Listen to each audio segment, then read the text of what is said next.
وَمَن يَتَوَلَّهُم مِّنكُم، تم میں سے جو کوئی ان کو اپنا دوست بنائے گا، فَإِنَّهُ مِنْهُمْ، وہ انہی میں سے ہوگا۔ تو اللہ رب العزت نے یہ بتا دیا ہے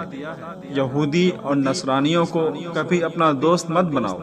اگر تم ان کو اپنا دوست بناؤ گے تو پھر تم انہی میں سے ہو جاؤ گے۔ پھر اللہ رب العزت نے اس آیت کریمہ کے آخر میں ارشاد فرمایا ان اللہ لا یہدی القوم الظالمین، کہ بے شک اللہ رب العزت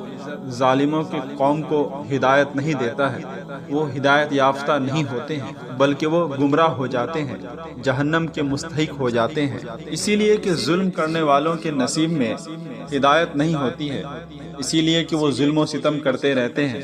اگر ان کو بتایا جائے، ان کو کہا جائے کہ آپ ظلم و ستم کر رہے ہیں تو وہ تسلیم نہیں کرتے ہیں، وہ یہ کہتے ہیں ہم تو بھلائی کرنا چاہ رہے ہیں، ہم تو بھلائی کر رہے ہیں، یعنی وہ اپنے ظلم و ستم کو تسلیم کرنے کے لیے تیار ہی نہیں ہوتے ہیں۔ اسی لیے کہ ہدایت ان کے نصیب میں نہیں ہوتی ہے، وہ گمراہ ہو جاتے ہیں، وہ اپنے دنیا کو اور آخرت کو تباہ و برباد کر دیتے ہیں۔ دنیا میں بد نصیب ہے وہ شخص جو غلطی کرتا ہے اور تسلیم بھی نہیں کرتا ہے کہ میں نے غلطی کی ہے، اور دنیا میں کم ظرف ہیں وہ لوگ جو ظالم ہونے کے باوجود بھی ظلم و ستم کرنے کی وضاحت پیش کرتے ہیں، دلیلیں پیش کرنے لگتے ہیں۔ اپنے غلطیوں کے اعتراف کرنے کے بجائے وہ یہ کہتے ہیں کہ میں نے جو کیا ہے بہت اچھا کیا ہے، میں نے کوئی ظلم و ستم نہیں کیا ہے بلکہ میں اپنے بھلائی کے لیے کر رہا ہوں، میں ان کے بھلائی کے لیے کر رہا ہوں۔ ذرا آپ خود سوچیں کہ کوئی آپ پر ظلم و ستم کرے اور جب آپ ان کو کہیں کہ ارے تم ظلم و ستم مجھ پر کیوں کر رہے ہو، تم کیوں مجھے پریشان کر رہے ہو، تو یہ کہے کہ نہیں میں تمہیں پریشان نہیں کر رہا ہوں بلکہ میں تمہیں بہترین بنانے کے لیے کام کر رہا ہوں، میں تمہیں راحت پہنچانے کے لیے کام کر رہا ہوں، تو کیا یہ بات صحیح ہے؟ نہیں، یہ بات سراسر غلط ہے۔ انسان کسی کو تکلیف پہنچا کر، کسی پر ظلم و ستم کر کے یہ کہے کہ میں اچھا کر رہا ہوں، یہ بات بالکل غلط ہے۔ یہ صرف انسان کو دھوکہ دینے کے لیے لوگ اس طرح کی باتیں کرتے ہیں۔ اسی لیے اللہ رب العزت ظلم و ستم کرنے والے کے مقدر میں ہدایت نہیں لکھا ہے، بلکہ جو لوگ ظلم و ستم کرتے ہیں یقیناً وہ لوگ جہنم کے مستحق ہوں گے، اس میں کوئی دو رائے نہیں ہے، بلکہ یہ بات بالکل سچ ہے۔ یقیناً جو ہمارا دین ہے وہ تعصب سے پاک ہے لیکن تسلب کا حامی ہے۔ تعصب کا مطلب یہ ہوتا ہے کہ کسی کو مار دو، کسی کے ساتھ جیسا چاہو ویسا کرو، کوئی فکر نہ کرو، اور تسلب کا مطلب ہوتا ہے کہ اپنے دین میں پکے ہو جاؤ، اپنے دین کے ارکانوں کو سمجھنے کی کوشش کرو اور کوشش کرو جہاں تک ممکن ہو اس پر عمل کرو اور اللہ رب العزت کو راضی کرنے کی کوشش کرو۔ ہم اور آپ نماز پڑھتے ہیں، سورۃ الفاتحہ پڑھتے ہیں، اہدنا الصراط المستقیم صراط الذین انعمت علیہم، اے رب کریم ہمیں وہ راستہ چلا جس پر تیرا انعام ہے، جس پر تیرا تحفہ ہے، جس پر تو نے نعمتیں نازل کی ہے۔ یہ بات ہی ہمارے لیے کافی تھی، پوزیٹو بات ہو گئی، نیگیٹو بات کی کوئی ضرورت نہیں تھی۔ اللہ رب العزت نے ارشاد فرمایا کہ جہاں تم یہ دعا کرتے ہو کہ مجھے سیدھے راستے پہ چلا، وہ راستہ جس پر تو نے انعام نازل کیا، اولیاء کا راستہ، صالحین کا راستہ، شہداء کا راستہ، غوث قطب ابدال کا راستہ، صحابہ اکرام کا راستہ، نبیوں کا راستہ، رسولوں کا راستہ۔ اس کے ساتھ اللہ رب العزت نے یہ بھی ارشاد فرمایا، وہ کیا ہے؟ غیر المغضوب علیہم ولا الضالین، اے اللہ ہمیں ان سے بچا جن پر تیرا غضب ہوا، جن پر تو نے غضب نازل کیا۔ اس آیت کریمہ سے ہمیں دو بات معلوم ہوتی ہے کہ ایمان والوں کو اپنے عقیدے سے محبت کرنی ہے، اپنے عقیدے سے پیار کرنی ہے، اور کافروں کے عقیدے سے نفرت کرنی ہے، اس کو ناپسند کرنا ہے۔ یعنی یہودی، نصرانی، کافروں، ان کے جو عقیدے ہیں ہر مسلمان کے لیے ضروری ہے کہ ان سے نفرت کرے، ان کے عقیدوں کو پسند نہ کرے، ان کے عقیدوں کو اچھا نہ سمجھے۔ جو لوگ اس طرح کرتے ہیں، یہودیوں کے، نصرانیوں کے، کافروں کے عقیدے کو درست سمجھتے ہیں، ان کو اچھا سمجھتے ہیں، یقیناً وہ لوگ ایمان جیسی عظیم الشان دولت سے محروم ہو جاتے ہیں، یہاں تک کہ وہ لوگ کافر ہو جاتے ہیں۔ میں نے جو کہا تسلب کا مطلب ہوتا ہے کہ اپنے دین پر پکا ہونا ہے، اپنے دین پر مضبوطی کے ساتھ قائم رہنا ہے۔ یعنی ہمیں جو اپنے آنکھوں پر عینک لگانی ہے وہ دین کی عینک لگانی ہے، دین کے نظریات سے ہمیں دیکھنا ہے، اور جو کچھ ہمیں چاہنا ہے وہ دین کے دل کے ساتھ ہمیں چاہنا ہے، یعنی ہماری کوئی مرضی نہیں ہونی چاہیے۔ جو شریعت کا حکم ہے، جو دین کا حکم ہے، وہی ہمارے لیے سب سے افضل اور ہمارے لیے سب سے ابتر ہے۔ ہمیں اپنی منمانی کرنے کی کوئی ضرورت نہیں ہے، اور جو بھی ہمیں سوچنا ہے وہ دین کے دماغ کے ساتھ سوچنا ہے۔ ہمیں اپنے ذہن لگانے کی ضرورت نہیں ہے ایسا کیوں ہوا، ایسا نہیں ہونا چاہیے، یہ ہوتا تو بہت اچھا ہوتا۔ نہیں، جو دین کا حکم ہے ہمیں اس پر عمل کرنا بہت ضروری ہے۔ اعلیٰ حضرت علی رحمۃ اللہ ارشاد فرماتے ہیں، دہن میں زباں تمہارے لیے اور بدن میں ہے جان تمہارے لیے، ہم آئے یہاں تمہارے لیے تو اٹھے بھی وہاں تمہارے لیے، یعنی اپنی ہر ایک چیز، ہر نقطۂ نظر میں سب سے پہلے ہمیں دین کو ترجیح دینی ہے۔ دوز حاضر میں جتنے بھی یہ ملنگ ہیں، النگ ہیں، پلنگ ہیں، حکیم ہیں، جو لوگ بھی ہیں جو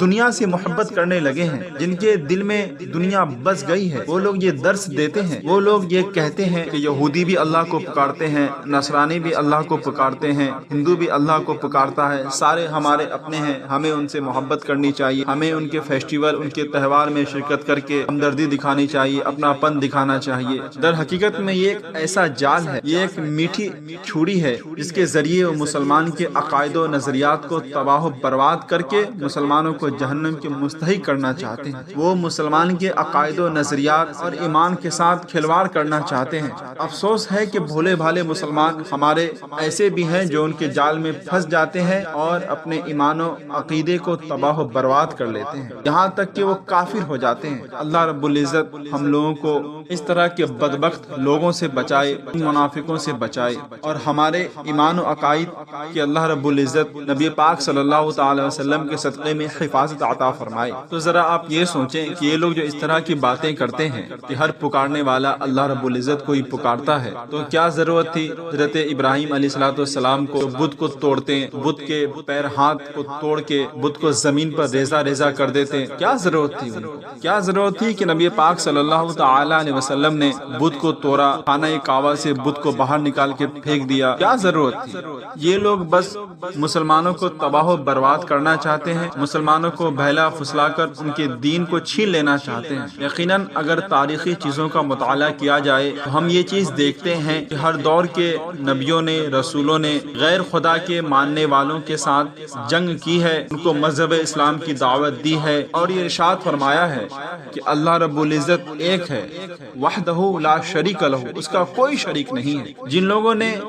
نبیوں کی بات نہیں مانی، رسولوں کی بات نہیں مانی، تو اللہ رب العزت نے ان پر غضب نازل کیا ہے، اور خطرناک اللہ رب العزت نے ان پر عذاب بھی نازل کیا ہے۔ در حقیقت میں یہ بھی آپ دیکھیں کہ آج مسلمان تباہ و برباد کیوں ہو رہے ہیں۔ آج مسلمان کو کافر جہاں چاہتا ہے وہاں قتل کر دیتا ہے، مسلمان پر